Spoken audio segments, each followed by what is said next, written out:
handle it. Cool. Okay, that's great. Yeah. And I'm going to hit record on here so that we've got everything. So this looks like everything is golden. I have a hard out at about 5 minutes before the hour so that I can Cool. get to the next work call. Okay. But yeah, so let's just dive in and focus on you. How would Perfect. how would you introduce yourself to everybody? Oh man. Like as far as what you would do as an intro for me. Yeah, I actually like having you intro yourself so that way Cool. I don't bungle it and you get to say exactly what you want. Okay. Yeah, I can do that. You want me to just, do it now and kind Yeah. of have it so you can cut it? Yeah, yeah. Awesome. Okay. My name is Tanner Guzzi, and I teach men how to dress like they actually give a crap about themselves. I'm Salt Lake City based. I'm a father of four, very happily married, and I am one of these guys who's very interested in unapologetically masculine self-development. And a big part of the picture that a lot of guys miss is how we dress, how we groom ourselves, and not only what that communicates to other people, but more importantly, what it communicates to ourselves as far as what caliber of man we actually are. So I teach you how to take care of that.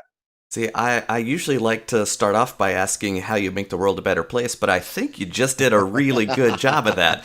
So, to dive in, what do you have against cargo shorts? I mean, come on, they're comfortable, they have so many pockets, Right? and utility is all that's a dude thing, right? It Having is. having the right tool for the job. So, why you want to be running around in chinos all day if you're going to do manly stuff, Tanner?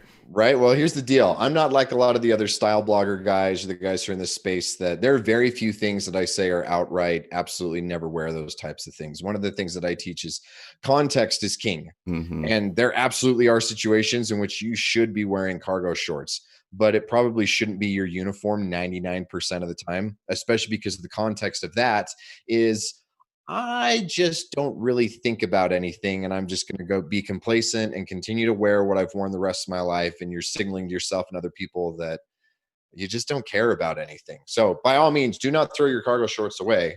Just wear them when it's the right time and the right place to do it instead of all the time. Yeah, and I like that you are starting at essentially ground floor, but working out might be the only thing that is before clothing in Hmm. terms of how we orient to reality. Because the show Naked and Afraid, well, they're not even naked for long. Right. They find leaves to put on. So you're always going to be wearing something if you're leaving the house.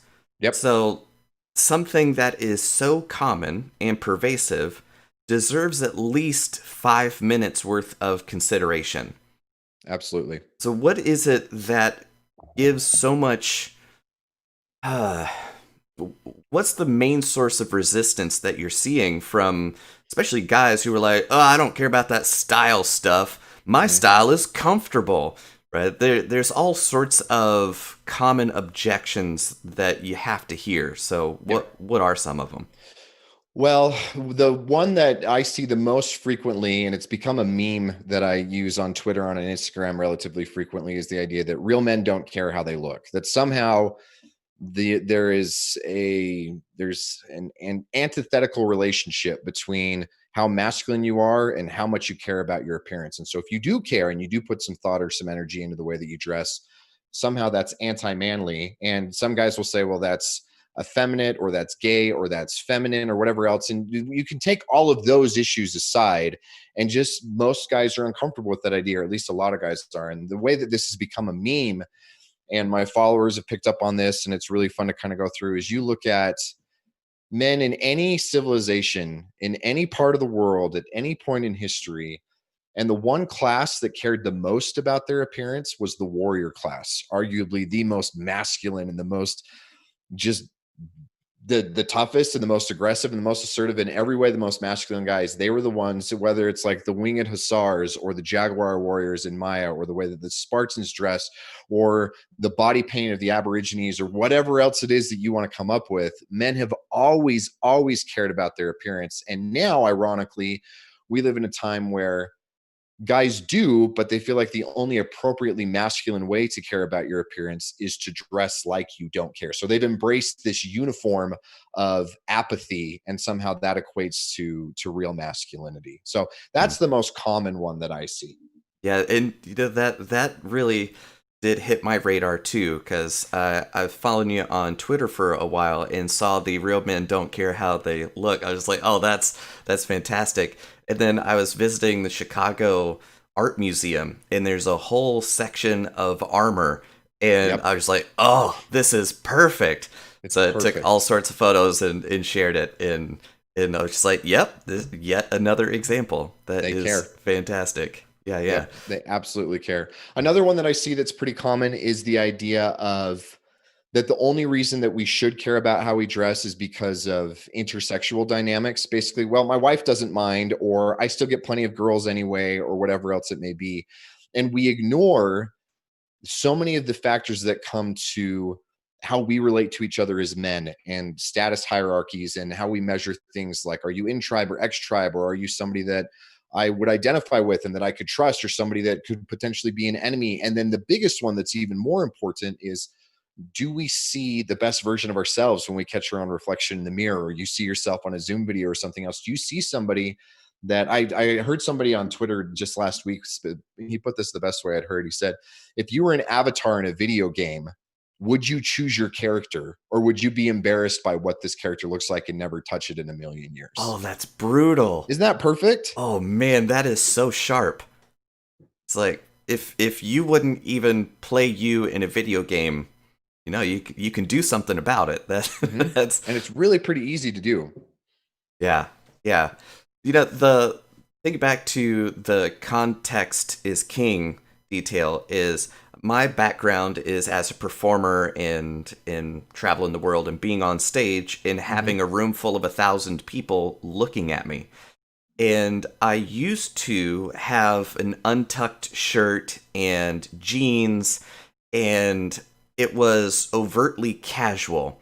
Hmm. But then I realized it was a total lack of respect of the attention that my audience is giving me to not look like I deserve that attention.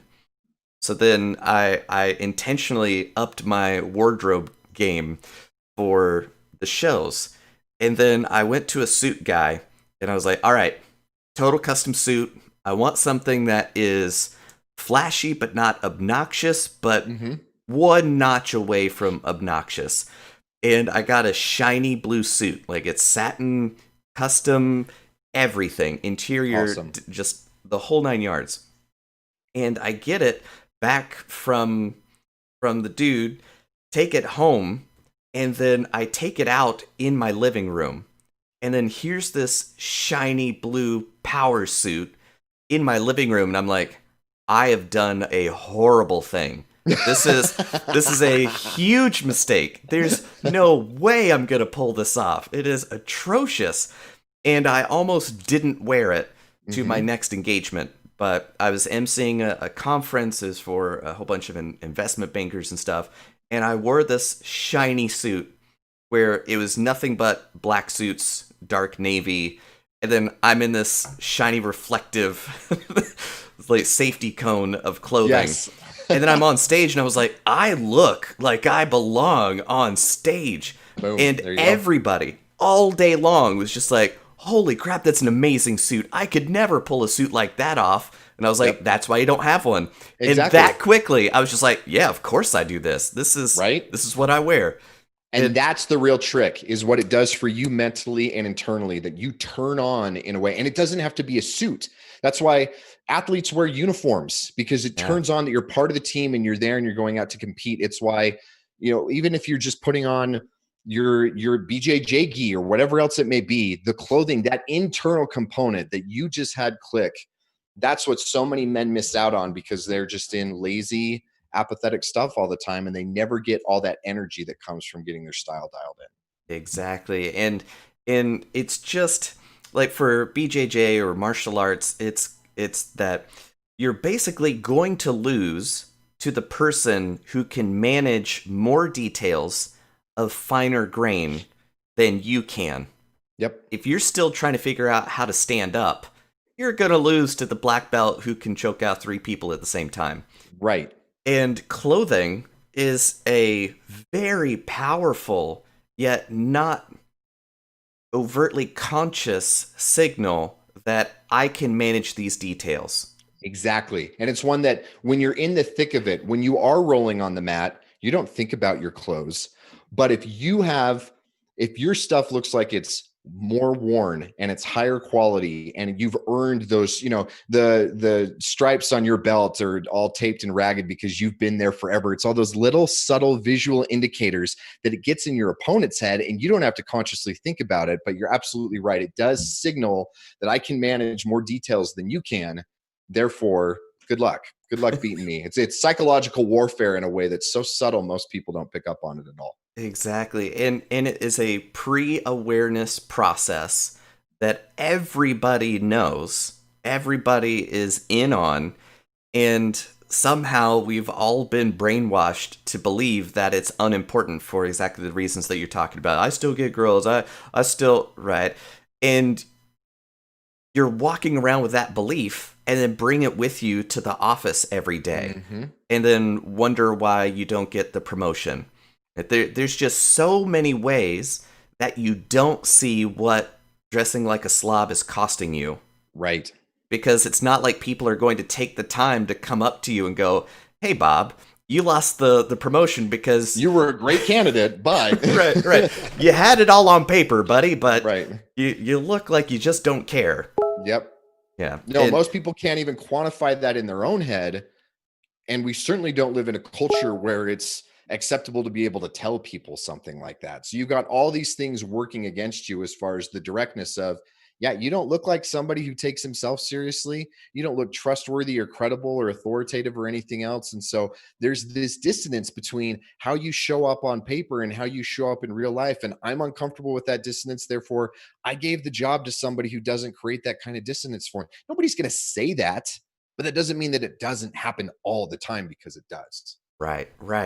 And a way that I heard that from a mentor is look like you deserve a $10,000 payday. Hmm.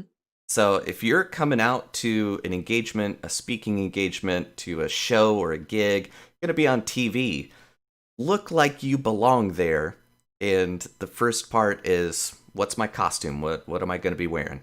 Yep. Yeah. Yep. And what a lot of guys confused with this, because it used to be this way, is that means you need to dress formally. It Mm-hmm. means that you have to do the shiny suit, that you've got to do the power suit. You've got to, if everybody in the office is wearing jeans and a t-shirt and sneakers, that means I need to be in a button up and chinos and some loafers or something else. And a lot of times contextually that's just as bogus and it's just as obtuse. If you show up to go roll doing BJJ, or you show up to play football with your team and you're wearing a three-piece suit, in that extreme we understand how obtuse and how ridiculous it is, right? Yeah. But Yeah. we live in lesser versions of that. But I get a lot of my one-on-one coaching clients who are guys who work in the tech space, and more often than not what we end up doing for them is just much better versions of a pair of jeans, a t-shirt, and some sneakers that look intentional, that look high quality, that look like they're somebody who respects themselves. But it's not any more formal than what anybody else in the office or what anybody else in the bar or whatever environment they find themselves in. It's not any more formal than that. And so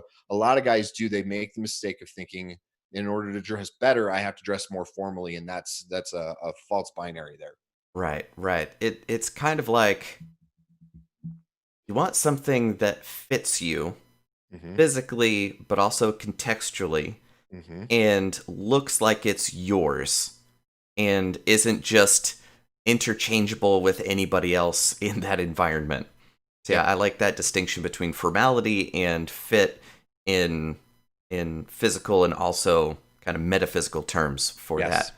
Right. Now, a lot of in my experience of talking with people all over the world and folks who kind of dedicate themselves to one area are usually the people who bungled their way through it and eventually like woke up to how awful it was and then went, "Oh, I fixed it. If I can fix it, other people can fix it too, and now I'm on a mission to help other people." So, on a scale of 1 to 10, how does that description fit you? pretty well. I would say, yeah, pretty well, especially because my bungling was more and I think that's one of the reasons why I hit on this context cue so hard, and Hmm. I do it so uniquely compared to so many other guys, because this all started for me back when I was in seventh grade, eighth grade. I was attending a private Christian school at the time that was very, very strict about the way that you dressed and the signals that that sent. We had a uniform. It was the gray slacks, the navy blazer, the red and blue stripe rep tie, and the white button down. Like that was the uniform. We were expected to wear that every day. I remember buying shoes that they had brown on the laces on the sole itself, and my mom had to take a Sharpie and black those out because otherwise they were out of standard for the uniform. That was unacceptable. Like, they were that strict about it. So Yeah. I'm in this world, and then when I'm not in school, I am obsessed with BMX bikes and the punk rock music scene and all of this other very like counterculture. Like, my friends have Green Liberty spikes and bondage pants and their battle jackets. And I'm very much another group that is very aesthetically driven with a very specific uniform. And so I'm dealing with the fact that, well, I have to dress this way in this environment, and I hate it. And I want to dress like this here, but I have to dress like that there and everything. And so I dealt with that dissonance or that ennui at a very early age. And especially because of the way that people treated me, the way that my teachers and my classmates would treat me because I tried to bend the rules, or the way that my punk rock friends would treat me because I wasn't going all in on that identity with Yeah. them.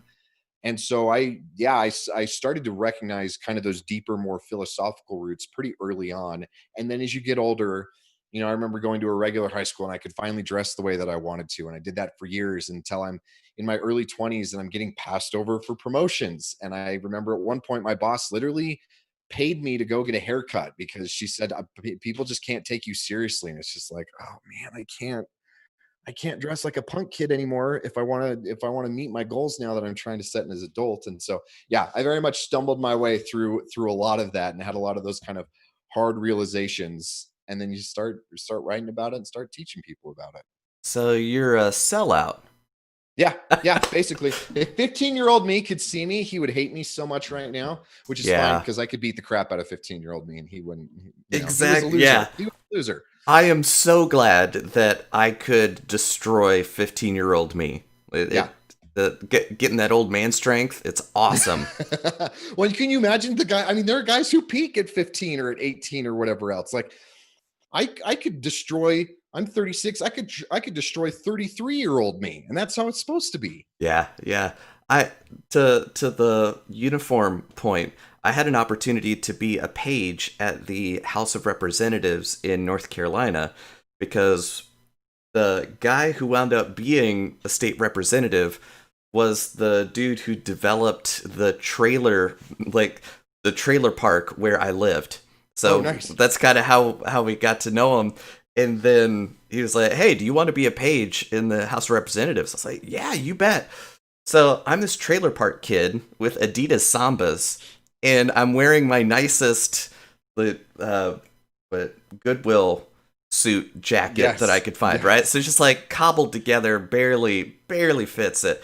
And I'm supposed to have all black shoes. And that's exactly what I did. I had to Sharpie out the 3 white stripes. Yep. And yeah, so that was kind of my first head-to-head battle with system and the power of Right. uniform. Like, Right. this is the seat of governing power. You will obey these rules, or you Yep. get sent home. I was like, grumble, grumble, grumble.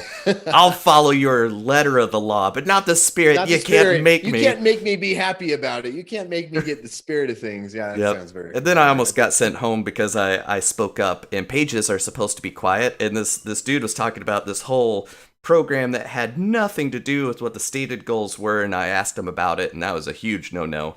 But the director of the page program thought it was hilarious enough that like a 15-year-old kid just outmaneuvered a state legislature. They're like, "That's hilarious.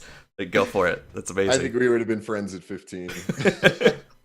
Yeah. So you're out west-ish, right? Are you in Utah? I'm in Salt Lake City. Salt Yeah. Lake City. Yeah. So you were living SLC Punk before the movie was Yeah, made, right? except I'm a member of the Church of Jesus Christ of Latter-day Saints, and so I wasn't ever really very punk rock. Like, I liked the music and the style. all my friends did drugs and got laid and Hmm. everything, but I was not a very good rebel in that regard. So I wasn't. I was not very punk rock. I like that a lot. I like that a lot. Now, one of the things that I appreciate about you and how you represent yourself on Twitter and publicly is the unapologetic, you're like, this is who I am. So there's not a lot of overt strategy of trying to be covert about how you believe and orient with reality. So in terms of making that choice, walk me through the conscious or not process of wondering, okay, so how loud about this do I want to be an accurate representation of my life philosophy and the way that I see the world Mhm. versus that's a personal thing and isn't something that I should be just shouting from the rooftops. So Right. where do you find your slider balance for that? Well, I often, to my wife's chagrin, I'm not very good at being private about things. And she grew up in a household where you just, it's there's sometimes, and she's gotten used to it. We've been married for 10 years and she's starting to get more in my direction. But I remember the first time, the first few years when we'd meet new friends and we'd come away and she'd be like, I can't believe you just told these people this stuff about us or about you. And for me, it's almost like the Eminem, the 8 Mile, where he's just like, here's everything. So now you go ahead. I dare you to make fun of me because I've given you everything. Part of that for me was because I had been previously married and my former wife and a bunch of her friends and family had totally ruined my reputation, especially with my name being as unique as it was. And I hadn't established an online reputation before. And so to a large extent, the damage was already done. Hmm. And I realized that it wasn't that scary and it's not that big of a deal and all this other stuff. And then, but even more so now, we're seeing all this stuff with social media and this cultural homogeny and the fact that you can't have dissenting ideas or people put each other in these different boxes based on these different things. And I'm just not interested in playing that game. I'm not. And one of my gifts, one of the things that I'm good at is being able to articulate ideas in a way that is unapologetic, but I also can be on this side of being non-offensive, right? Like I think most people would have a hard time combing through my tweets, and please, no, not challenge accepted, but I think most people would have a hard time combing through my tweets and finding anything that would be overtly ban worthy. But at the same time, I think you would have a hard time combing through my tweets and wondering where I fall on certain issues or anything else like that. And for me, there's just that integrity, that congruity, and maybe this is arrogant, but to a large extent, giving other people permission to do the same thing where it's like I'll be the lightning rod in a lot of extents and then you guys can deal with it and to lesser extents and stuff like that. But it's been a very conscious decision over the last few years. And it's a fun one. I like being the same person online that I am offline, and I like not having to hide those aspects of who I am. It's really freeing to get to do that. Yeah. Yeah, the only power somebody has against you is the resistance you have to their energy. Right. Like, I'm trying to keep the secret. I'm trying to don't find out. And now you've got to fight as hard as they're willing to fight to keep your secret. Yep. Whereas if there is no resistance, what is there for them to push against? Like, good Exactly. luck. Like this is what I am, right? So you could take it or leave it, but you're not going to dig up skeletons or stuff like that because they're already out there. You can go find my mugshot from when my ex-wife got me thrown in jail. Like all this stuff is already out there. So okay. Right. Yeah. Yeah. Yeah. Hey, divorce buddy. Yay. I used to be Yay. married too. I married super young, and it was one of those things that both of us had fundamental values that we held dear, Hmm. and both said, it's okay if you don't believe this way. And then the longer we're together, the more important and more important that gets Yep. until it was, for me, especially at that point in my life, well, I was raised in the church. My dad ministered my whole childhood. And then I did the stereotypical pastor's kid thing of going the complete opposite direction. Right? Yep. Like, I'm a card carrying atheist. Right? Be like, the Bible is stupid. And then like nowadays, I'm like, if everything if the only thing keeping you from going on a rampage is this book, awesome. Like I don't want to take that from you, right? No, Like, no, dude, there's a lot of dude, benefit there. whatever works.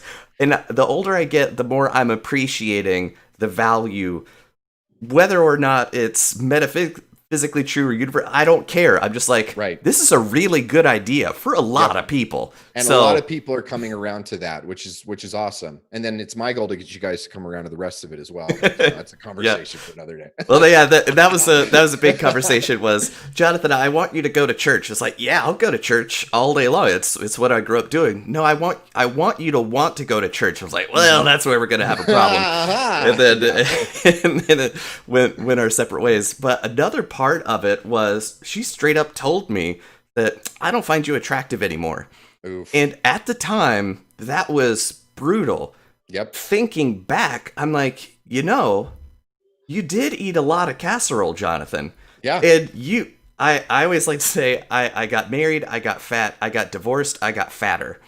Oh no. Yep. Yep. Yeah, Pretty standard procedure there for a while, right? Yep. exactly. And then Yep. there are almost no pictures of me from that point in my life because I Mhm. just thank you, but no thank you. I'm ashamed of me. Right. Right? So I wanted to wear baggy clothes to hide Yep. in. That Yep. only accentuated how big they have to be for that to happen. Right, because it's a distraction for other people and for you, and it's please don't have any expectations of me because I clearly don't have any of myself. And Exactly, yeah, exactly. So then that has to be a huge part of your work, right? So you're yeah, talking about seeing that light bulb go on in their head, but it's also deeply emotional work yes, too, because it's enclothed emotion, right? The way you dress is a lot of how you feel about yourself. right, And if you are going to have the audacity to start dressing better and taking care of how you choose your clothing, well, now you kind of got to start caring about yourself. And right. that can be difficult. Because otherwise, there's that dissonance again, and there's this very public dissonance. If I send one signal to the rest of the world and to me that I am somebody who cares, that I am somebody who pays attention, that I am worthy of self-respect, but if none of my other actions back that up, then you're a liar, and most people don't want to deal with that. And so Yeah. you were left to either, okay, this is now something that was a good kickstart and I have to bring the rest of my life up to caliber with that, or sadly a lot of guys go right back to dressing the way that they used to because it's more comfortable. And it's not that it's physically more comfortable, it's that it's emotionally and from an identity standpoint more comfortable. Right, right. Yep, Comfortable is what you just get used to. Right? exactly. So to me, that's my retort when people go, "Well, my style is comfortable." Like, no, you're just used to dressing this way. Exactly. But yeah, it's fine. Yeah, the most one of the most humiliating experiences of my life, and I've been booed by 2,000 people Oh at the man. same time. This doesn't even come close to that.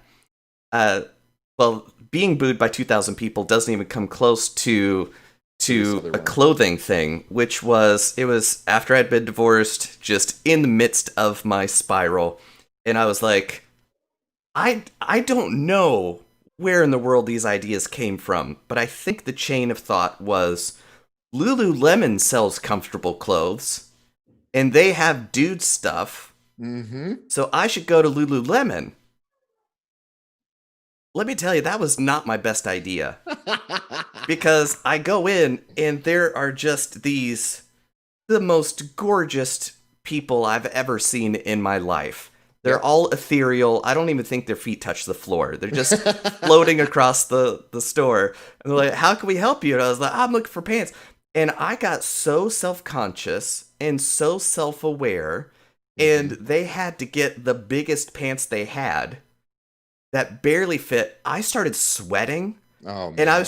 I was a fat, sweaty dude, and I was just very aware of how fat and sweaty I was in Right. front of these gorgeous people, which made me even more self-conscious. Right. Because that contrast principle just exacerbates it even further. Exactly. So there I am, just like sweating in the changing room, and just they're like, "How you doing in there?" I'm like, "I'm fine." Just bring me a gun and end it. Exactly. I think that was the emotional fulcrum that changed the trajectory. It was a long time before I actually started like, working out Right. but I at least I started being more mindful of eating and started jogging and that Yep. kind of thing at the time. Which, But what a yeah, huge benefit just because of clothing, that was the fulcrum. yeah, it was, dude, that was gnarly. Oh, that I, sounds so brutal. yeah, That so sounds so brutal. I don't want to. I wouldn't wish that on anybody. No, but what's funny is that most guys, again, they say, well, I don't care how I look. And it's okay. Then go raid your wife's closet and put on her dress, or go put on, your opposing favorite football team's uniform and go to the local bar and wear that. And tell me that you don't feel any difference in what you're wearing when it's a pink gorilla suit, or Hmm. go put on a Nazi uniform and walk in downtown Atlanta and tell me that you're not going to feel different in what you're wearing. Of course you are, right? And you got to experience it in a much more personalized and a much more integral kind of way, as opposed to just like, well, now everybody just thinks I'm a weirdo because I'm doing this. Right. They saw the power in it. Yeah. Yep. Yeah. And also the a big detail for me was that you can dress intentionally regardless of your size. It doesn't matter. You can find something that presents you as positively as possible. Hmm. One of the best things you can do for your wardrobe is to fill it out in different places. Yes. Right? Like that was kind of my experience was I want to get more comfortable wearing like stuff that fits me. And then the Yep. stuff that fits me is tight in the mid area, like the paunch area. Right. And then I start working out and then I have to go up in sizes now, but they're tighter in the chest and the Uh-huh. arms. I was Right. like, I'm never getting away from tight clothing, but Mm-mm. this is awesome. So much better, right? Right. So much better. Yeah. Well, and the other thing that a lot of bigger guys fail to recognize, and this was your situation when you were bigger and you're wearing all this baggy stuff too, is you can't wear anything baggy enough that it hides the fact that you're massive and overweight. And so then it just looks like you are overweight, you look like you're sloppy, and you look like you're in denial or that you're embarrassed about it instead of owning it. So now you've got this kind of triple negative, as opposed to, no, if you're big, you don't need to be wearing stuff that's skin tight. Like, nobody should, even if you've got abs, you don't need to see those popping through your t-shirts, because that's just one dimensional and stupid for other reasons. But your stuff should fit, because then, yeah, okay, maybe you look like you're bigger, but at least, going back to this idea of what you're talking about, if I have control and I can pay attention to details and other aspects of my life. So at least you can signal that with your clothing. And it looks like, okay, yeah, I'm also confident enough that I can just embrace this, or at least accept it, as opposed to, I got to hide this, please nobody notice this about me. And so it can offset that size, as opposed to exacerbating all the problems that come with it. Yeah, and, Yep. and and it just goes right back to accepting that you are in the universe. This is where you are right now. Yep. So make the best of what you got. Right. Yeah. And use those other tools as ways to help you on your fitness journey and this self-development journey and everything else. That's how it was for me. I didn't realize that I had gotten really skinny fat until I bought a pair of, like, the old school, like, Frogger cotton swim trunks that the Navy SEALs wear. I remember seeing those on, it's a board called Gentlement. It was like the manly version of Pinterest back in 2010 or 2011. I don't even know if they still exist, but I saw this picture of these guys in their trunks, and I bought a pair. And that's the first time that I put on a swimsuit. I'm muffin topping all out, and it's just like, oh, I can't pull this off. Right. I And thought then this that was supposed to start make me look like a badass. right, and I just look gross and stupid. And that was what, for me, that was what started the whole fitness thing. Was just like, okay, I can't just identify as the skinny kid that I was in high school, because I'm not. I'm kind of skinny fat and way more dad bod than I want to be. And then everything just kind of cascaded out from there. And it's been really cool to see that, for me at least, just because of that one clothing relationship, so much of my personal self-development has stemmed as a result of that. Yeah. That's a good detail about how you remember yourself being as your current self, which is not the case. And my experience with that was in high school, my best friend, like, his dad trained with the SEALs and turned them down. He's like, "Yeah, no, I'm going to be a medic but I don't want to do that." And my best friend was super crazy fit. We were exactly the same height, exactly the Mhm. same weight and kind of build, and we both ran cross country. One day, we're just so bored. We're like, hey, let's run to the next town over. That's 36 miles away. Whoa. And we just pick up, put some water in our backpacks, and just take off. And it takes us a All while, day. Yeah. but we make it. Right? It's like we didn't You have to just do an call any. ultra marathon because on in college Exactly. or in Yeah. high school. It's Just beautiful. on a whim, on a Yeah. Saturday, like, let's go run 36 miles. Okay, cool. Right? And we did We it. need more of that energy today. Right. So that has always been in the back of my head. Like, yeah, I could do it again if I wanted to. My sweetie, she's run 11 marathons. She's run Boston twice, New York Hmm. Marathon twice. And she's going out for these long runs, and in my head, I have this insane belief that yeah, I could do that. I I keep pace with her. Exactly. Like, what a crazy idea. So, having that memory of who you are as your current frame for what you're being, that is a really dangerous idea. Because if I went try to keep pace with her, I know I would throw up in 2 blocks. Like, that would Totally. that would be Well, it. and again, most guys, that's what they do with their clothes. I call it aesthetic inertia, where you dress like you did when you were at the best version of yourself, because it's a way to maintain that identity of I'm still at my peak. I'm still this person. I haven't changed. Like I still am capable of doing all these things. Like, and it's not it's not 1999 or 2006 anymore, and you can't do the same things that you did, or if you can, then you've noticed that you have to maintain the progress and you have to continue to do the work, and your aesthetic will atrophy just as much as your body does if you don't at least do put in some maintenance effort on it. Love that. Love that. Now, in terms of your creative process, right, just kind of how you think about how you spend your time, because that's what strategy is. Hmm. Right? I have this resource. How do I devote it to get the most out of it? So you've written a book. How did you go about creating that work? That was wow. The book itself, and the book was a culmination of years and years of doing this. I started writing Masculine Style as just a little blog back in 2011, and it was more just because I've always been drawn to writing because I like to think about things. I like to try and find the underlying patterns, or what are the principles that actually make these things hold true. What assumptions exist and don't exist, and this kind of stuff.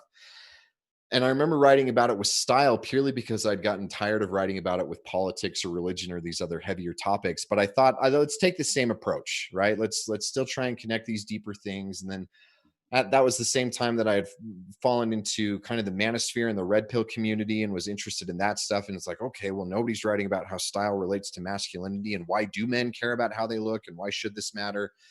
And so I would say that a lot of my creative process, in a lot of ways, is just like that. It's reactive to exposing myself to different ideas, to different approaches, to different things, and then spending a lot of time thinking about why does this work the way that it does, and how do we connect these dots. And then I would put out a YouTube video, or I would write a blog post, and then you get feedback from people and they poke holes in it. And a lot of them are just dicks and they're not actually doing it to do anything, but a lot of them are just like, okay, this makes sense, but what about this here? And so then in a lot of ways it becomes collaborative and everything. And so the creation of the book itself was very much trying to take, at the time, like 8 years worth of blog posts and YouTube videos and public speaking gigs and coaching sessions and all these things, and put it into a way that somebody could in 3 hours get the whole philosophy of why this stuff matters to you as a man.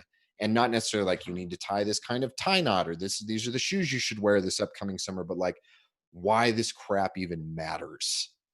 And then now the creative process is still very similar, where it's trying to build off of those same patterns. And so most of my ideas come from, realistically, most of my ideas come from either getting pissed off at the things I see on Twitter, or or finding myself, okay, like I'm training for an Ironman right now. I've never done any sort of triathlon experience. My first one is in a couple of weeks here. And as I immerse myself in this world and I see the way that these guys dress and that they talk and what they focus on, I've done this enough with style and other things, and I did the same thing when I was boxing, that you can kind of pull back and say, okay, well, this supports this principle that I've talked about, or this kind of adds a new edge here, so we can flesh that idea out a little bit further.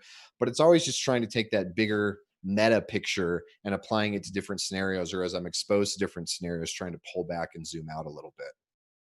Awesome. That seems to be a very common thread, which is exposing yourself to many different domains, looking for the similarities and differences that connect between those different ideas, then finding an environment or a context that enables you to express the connections you found.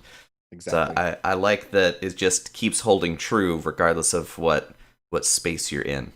And a lot of people don't realize that, where they that's one of the reasons I love Twitter, and I love the corner of Twitter that we're in, because you get guys who do this with money or with fitness or with dating or with politics or with any number of things, and you go, oh, what he said totally applies to what I'm talking about with style, or what I say. And then I see these other guys, they pull that same principle and they apply it to their domain, and so it is that raising, or that rising tide lifts all ships type of attitude.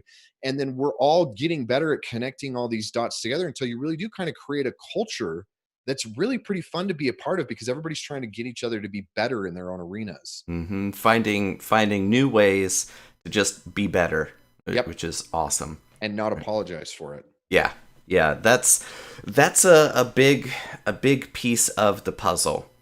Is the nail that sticks up gets hammered down.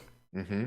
So why in the world are you going to dress better than what? You think you're better than me because what? You're Mr. Fancy Pants, literally, right? So Right. having the gumption to even stick your head up a little bit to create something invites untold orders of magnitude more people who want to tear down and destroy. So how do you square that of going, well, it's still worth it to build even though there are people who want to destroy? I wish that I could say that I have a conscious way of doing that, but it's compulsive for me. My dad doesn't understand it. My mom's much more this way, and she and I can talk for hours and hours about the same thing. And it's just this big agreement circle and stuff like that. But my dad will just look at me and he'll say, why do you care so much? Like, why does, and it's, dad, I can't help it. Like, I can't not write about this stuff. I can't not speak up about this stuff, right? Like, it feels very compulsive, and I'm fine with that, because if I have to be the nail that takes it, then that's fine, because that means that other nails can be just a little bit higher. They don't have to be all the way down and pounded all the way down, especially because I'm a pretty hard nail to actually pound in all the way, right? Like, you're going to get some resistance there. And so if I'm the one that has to keep taking it, and this sounds all like I'm so noble and I'm so altruistic, but again, it's just compulsive. Yeah. I'm probably more idiotic than noble in this regard. Right. But I'm not even smart enough to be brave. Yeah. exactly, right? I'm just stupid, and I just keep standing back up. Oh, he hit me again. Like, but it's there. And I do find benefit in it, because there's a sense of integrity there, that I get to sleep at night knowing that I'm not betraying any internal part of myself for the sake of fear or passivity or anything else, but I get to feel totally congruent and confident in who I am. And when you get used to the fact that there are people who hate you and they want to beat you down, the first time you really experience it, and again, I experienced this with my divorce and the subsequent, internet rampage and everything else like that, you realize that the fear of the thing is much bigger than the thing itself. And a lot of people, we're so afraid of being hated or getting called this or being accused of that. And then you finally go through it and you go, yeah, that sucked, but it's not that big of a deal. It Hmm. was the same thing my first time sparring when I was boxing. Getting punched in the face sucks. It sucks even more when you're in a real fight and you're not as fragile as you think you are at the same time. And there's some sense of power and confidence and integrity and everything else that comes from going, okay, I know how to take a punch. I know how to take it on the internet. I know how to physically take it in real life, and I can keep on going. And that is totally worth the black eyes and everything else that comes with it. Yep. Yeah, and the fear of the thing being worse than the thing itself also shows up in people who are so afraid of being hated for who they are that they will compromise everything for any kind of love, even if it isn't who they are. So they Right. would rather be adored for something that they don't believe, feel, or think, because that's to them better than being hated for being them. Yep. But man, that's a high price to pay. And Well, and the what's sad irony is it doesn't even work. exactly, It doesn't exactly. work. Like I had people, I remember when I first started, I've always been somewhat controversial on Twitter because again, you're in this male space and all this other stuff. And I remember it was, man, probably 3 or 4 years ago when I first started, man, not even that long ago, maybe 2 years. Anyway, I first started, I'm going to talk more about religion because this is who I am. This is everything about what I believe and everything, all of these principles that I apply into style or that I pull this red pill stuff or whatever else. It's all rooted in my religion. And I'm not going to apologize for this any more than I do for anything else. And I remember thinking, okay, just be ready for the fact that you're going to lose a bunch of followers and you're going to lose credibility and people are going to pick on you and you're going to lose business. And like, I'm talking with my wife. It's like, okay, we're going to suffer for the, and for me, and maybe that will be in the future, but thus far it hasn't been the case. In fact, I've had my business has grown, my following has grown, everything has gotten bigger and better because people are just like, good for you for being willing to talk about this stuff and like actually have a backbone about these things. And that's the kind of person I want to do business with, or that's the kind of person I can trust to actually tell me the truth, even when it's hard for him to do it or hard for me to hear it or whatever. So, yeah, being this measly little nice guy that isn't even who you are for the sake of maybe people won't hate me. It's not even that they love you, it's that they don't hate you is hell. Mm-hmm. And I was that. But then when you learn, okay, if I want people to really love me, if I want real loyalty, if I want real brotherhood, if I want real faith, then that means on the other hand, I do have to deal with real hatred and real enemies. That's totally worth it. It is absolutely worth it. Yeah. And it looks like impossible magic to people who haven't gotten there yet. It's like, how in the world are you like what? I could never my favorite is I could never get away with that. Right. And that You is could. that is such a peek into their mind of Right. how Because they're that's the seeing the reason they world. can't is because they see it that way. And it's Mhm. just, it's a self manifestation. It's almost like, this is probably a terrible metaphor, but it's almost like creating your own invisible bridge. And all you have to do is be willing to step out onto it. And then you manifest it into existence. Like you just will it into existence. And they think, well, I can't do that. And maybe they take a half a step and they fall into the chasm. And it's like, you're Mm. right, because you didn't actually will it into existence. But if you just sack up and say, I'm just going to walk and assume a bridge is there. And again, maybe that's where there's the stupidity and the compulsion and everything else that comes into that. But the bridge is there Yeah. and you Yeah. can walk across it. Exactly. Like if you think everything has to be a lie, you'll think that you'll have to get away with the best things in life, and yeah, that's never going to work. Nope. But once you align your stated values with your actual values and your active values, the ones you behave out into the world, when all of those are in alignment, yeah, you can do magic that looks impossible to other people Exactly. who aren't there yet. Exactly. And the real power of what most people don't get, and I just read a fascinating thread about this, about how the the Chinese government would do this with American prisoners of war, where they would have them say just little easy things like, the American government isn't perfect, or there are benefits to communism, and then they get to them to the point where they're writing out these things that are these anti-American creeds, and then they're broadcasting it to these other POWs to the point where the men really convert because they see this is the stuff that I'm saying, and I hate being incongruent, and I need to be a person with integrity, so I'm going to do that.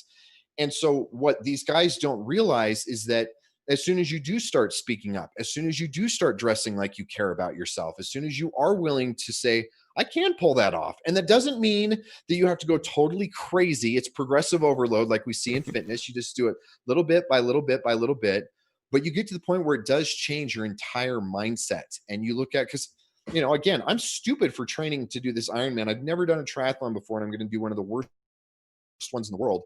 And 3 years ago, there's no way I would have done that. But because I continue to manifest my own capacity and I continue to think and I continue to act and everything else, it builds into that. And that's the thing that as soon as you realize that that's possible, you want that for everybody because there is so much happiness, there's so much freedom, there's so much power, there's so much good that comes from that you want it for everybody. I love that, and that's a great place to put a pin in it. So for the folks that are out there that are starting to wake up, that they want to start moving in that right direction and resonate with you, where is the best place for folks to find you? Okay, so if you want to get started with the basics of the style stuff itself, you can go to masculine-style.com. That's the main site. There's options there to take a quiz to find out a little bit more about what your style should be, a bunch of articles and stuff like that. If you're interested in checking out the book, which, like we said, is the summation of everything, you can find it on Amazon and on Audible. Audible. It's called The Appearance of Power. And so you can go check that out there. And then as far as social media and stuff like that are concerned, especially because all that other stuff is very style related, but we've Okay. obviously talked about a lot more than that. And so if you want to dive even deeper into some of this other stuff with me, you can find me on Twitter and on Instagram. And those are both at Tanner Guzzi. Awesome. Outstanding. So, dude, thank you so much for being here, sharing your thoughts, and most of all, spending your time. Thank you. It's been a great show. Awesome conversation. So thanks for having me on, man. My pleasure. Awesome. So, we'll hit end record there. Awesome. And the